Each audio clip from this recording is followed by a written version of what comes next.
Praise the lord. దేవుని నామానికి మహిమ కలుగును గాక. ఈరోజు ఈ వీడియో చేయడానికి మీరు అనుకోవచ్చు, బ్రదర్ మీరు ఎప్పుడు చూపెట్టే ఎగ్జాంపుల్ వీడియోస్ లేవే, పారబుల్ టైప్ వీడియోస్ లేవే అని. ఈ కిందున్న వీడియోని ఈరోజు చూడండి. కుక్క తల్లి తిండి దగ్గరకు వచ్చే వరకు తన కన్న బిడ్డను కూడా వదలకుండా కొరికేసి అది ఎంత దుఃఖంలో ఉంది చూడండి. చిన్నప్పుడు మా ఇంట్లో నేను కానీ మా తోబుట్టులు కానీ లేకపోతే వీధిలో క్రికెట్ ఆడేటప్పుడు ఏదైనా కొట్లాటలు అయితే కాట్ల కుక్కల్లాగా ఎందుకు కొట్లాడుకుంటున్నారా అని మా తల్లి మమ్మల్ని తిట్టేది. కానీ ఈ రోజుల్లో మన జీవితాలు గమనించండి, మనుషులు మనుషులని ప్రేమించకుండా మనుషులు మనుషుల్ని ద్వేషించుకుంటూ ఈ విధంగా మతపరమైన విషయాలలో చంపుకోవడం ఎంతవరకు న్యాయం అనేది ఒకసారి ఆలోచించాలి. ఈ ఫోటోని చూడండి, కింద ఉన్న ఫోటో. పెళ్ళై ఒక వారం కూడా సరిగ్గా కాలేదు, హనీమూన్కి వచ్చారు, తన భర్త చనిపోయాడు. నా వెనుకున్న నా తండ్రి మరణం కంటే బాధ ఎక్కువ ఏది కలిగిస్తుందో తెలుసా? నేను చెప్పే మాట మీరు గుర్తు. మరణం కంటే ఎక్కువ బాధ జీవితమే కలిగిస్తుంది. ఎందుకంటే మనం ప్రేమించేవారు లేనప్పుడు మన హృదయంలో మనం వారిని పెట్టుకొని బ్రతకాలి అని అంటే ఎంత బాధ, వారు లేరనే లోటు. ఇంకా నూతనంగా పెళ్ళైన స్త్రీ, ఈ ఫోటోని చూడండి. ఈ ఫోటోలో మీరు గమనిస్తే 16th పెళ్ళి అయింది, ఏప్రిల్ 23rd చనిపోయారు. ఈరోజు మన జీవితాల్లో ఆలోచించాలి. క్రైస్తవ సోదరులు కానీ ఎవరైనా మనం ఆలోచించాలి. మనం మనుషులం ఉన్నప్పుడు నాకు 2 కుమారులు ఉన్నారు, వారు క్రికెట్ ఆడతారు, వారు చదువుకుంటారు, వారికంటే బాగా చదువు అని చెప్తాం. కానీ వాడు ఇలా చేస్తున్నాడు కాబట్టి నువ్వు వాడిని కొట్టు, వాడు ఇలా మాట్లాడుతున్నాడు కాబట్టి వాడిని నువ్వు తిట్టు అని మేము అనం. ఏ తల్లిదండ్రులు కూడా అది నేర్పారు. మన జీవితాల్లో ఎప్పుడైనా ఒకటి గుర్తుపెట్టుకోవాలి, మన బిడ్డలు అందరికంటే బాగుండాలని చెప్పి మనం వారిని మోటివేట్ చేయాలి. కానీ ఇతరులని కించపరిచి మనం మాట్లాడదు. అది మనుషుల గురించి అయినా మతం గురించి. నేను చెప్పే ఇంకొక మాట, ప్రాముఖ్యంగా క్రైస్తవ సోదరులు సాక్ష్యాలు సంఘాల వరకు పెట్టుకోవాలి. ఈ సోషల్ మీడియాకు వచ్చాక ఇతరులని కించపరిచే విధంగా కొన్ని చెప్పే సాక్ష్యాలు ఇతరులని ఎంతోనో బాధ పెడుతుంటాయి.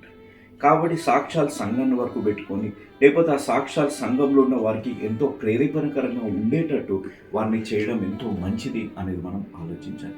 కాబట్టి నేను ఇక్కడి నుంచి ఇలా వచ్చాను, ఇక్కడి నుంచి ఇలా చేశాను, నాకు జీవితంలో ఇది జరగలేదు, అవన్నీ అవసరం లేదు.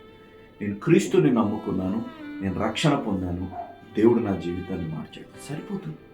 ఏ పరిస్థితి నుంచి వచ్చావు, ఫలానా దీనిని ఒప్పుకున్నాను తనాన్ని. మీరు యేసుప్రభు వారి జీవితాన్ని గమనించండి. నూతన నిబంధన అంతా చదవండి.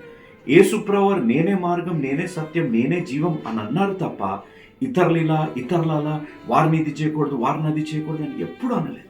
కానీ ఎందుకు ఈరోజు నేను చెప్తున్న మాట, నా స్కూల్ ఫ్రెండ్ హిందూ, నా ఇంటర్ ఫ్రెండ్ హిందూ, నా ఇంజనీరింగ్ ఫ్రెండ్ హిందూ, వాళ్ళు వైశ్యాలు ఉన్నారు, బ్రాహ్మణులు ఉన్నారు, రెడ్డీస్ ఉన్నారు, గోల్డ్ స్మిత్స్ ఉన్నారు, అనేక మంది ఉన్నారు.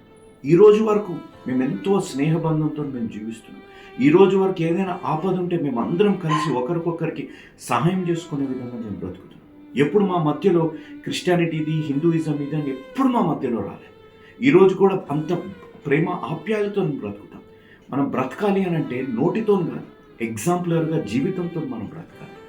మతం అడిగి ఆ విధంగా చంపడము ఎంత బాధకరం ఆలోచించాలి. నేను చెప్పే ఒకే ఒక మాట, ఎవరైనా ఏదంటే వారికి కౌంటర్ చేయడం, లేకపోతే ఇది ఇలా కాదు, అది అలా కాదు, మీ మతంలో ఏముంది అని చెప్పడం వేస్ట్.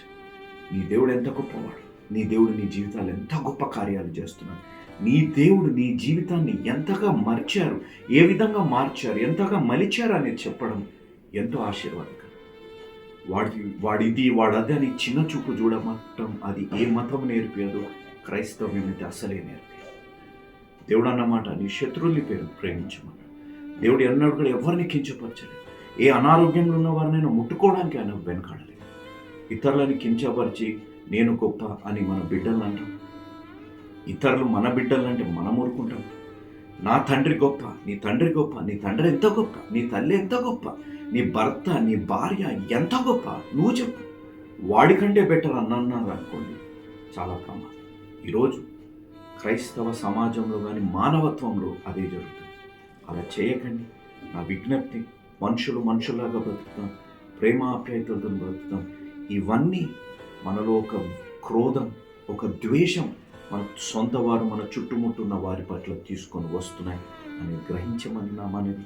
దేవుడు ఈరోజు జంతువులాగా బ్రతకకుండా మనుషులాగా బ్రతికి మంచిగా ఉన్నాం. ఎవరి దేవుడి గురించి వారు చెప్పుకొని గొప్పగా చెప్పుకున్న తీర్పు రోజు మనకి ఏంటితో నిజం అనేది తెలుస్తుంది. కాబట్టి అందరం కలిసి ఐక్యంగా బ్రతుకుదాం. ఎవరైతే ఈ కుటుంబంలో ఒకరు చనిపోయారు ఆ స్త్రీని ఆదరిద్దాం. మళ్ళీ చెప్తున్నా, మరణం కంటే ఎక్కువ బాధ జీవితమే కలిగిస్తుంది. ఎందుకంటే మనం ప్రేమించేవారు మన నుంచి దూరం అయిపోయి ఉంటారు.